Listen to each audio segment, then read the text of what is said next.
গোপন গোয়েন্দা তথ্যের ভিত্তিতে আজ আমরা পুলিশ প্রশাসন সহ দুর্গাপুর উপজেলার বিরিশি ইউনিয়নের এই গাবাউতা গ্রাম, সেখানে শেকুল মিয়া, যিনার ভালো নাম সাইফুল ইসলাম, তার বাড়িতে আমরা অভিযান পরিচালনা করি। আমাদের কাছে তথ্য ছিল যে সে ভারত থেকে অবৈধ প্রক্রিয়ায় বিভিন্ন ধরনের কসমেটিক আইটেম মজুতদার করে এবং মজুদের পরবর্তীতে সেগুলো বিক্রি করে।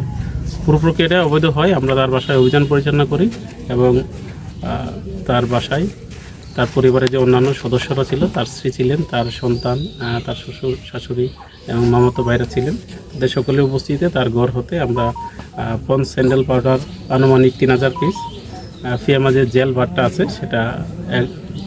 1150 পিসের মতো, হেড অ্যান্ড শোল্ডার শ্যাম্পু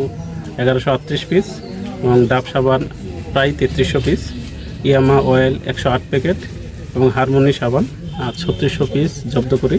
যার আনুমানিক মূল্য প্রায় 5 লক্ষ টাকা। তো আমরা যে মূল আসামি শেকুল ইসলাম, তাকে আসলে এখানে পাওয়া যায় নাই, দিকে যেহেতু আসলে পাওয়া যায় না, বাট অবৈধ মালামাল পাওয়া গেছে। এই জন্য অবৈধ মালামালগুলো আমরা রাষ্ট্রের অনুকূলে জব্দ করেছি এবং তার যে অপরাধের মাত্রা অনেক বেশি হয়, আমরা তার অভিযোগটাকে এজাহার হিসেবে গণ্য করে নিয়মিত মামলার জন্য কোর্টে পাঠিয়ে দেব এবং জব্দকৃত মালামাল কোর্টের সিদ্ধান্তের জন্য চলে যাবে। দৈনিক আজকের বাংলা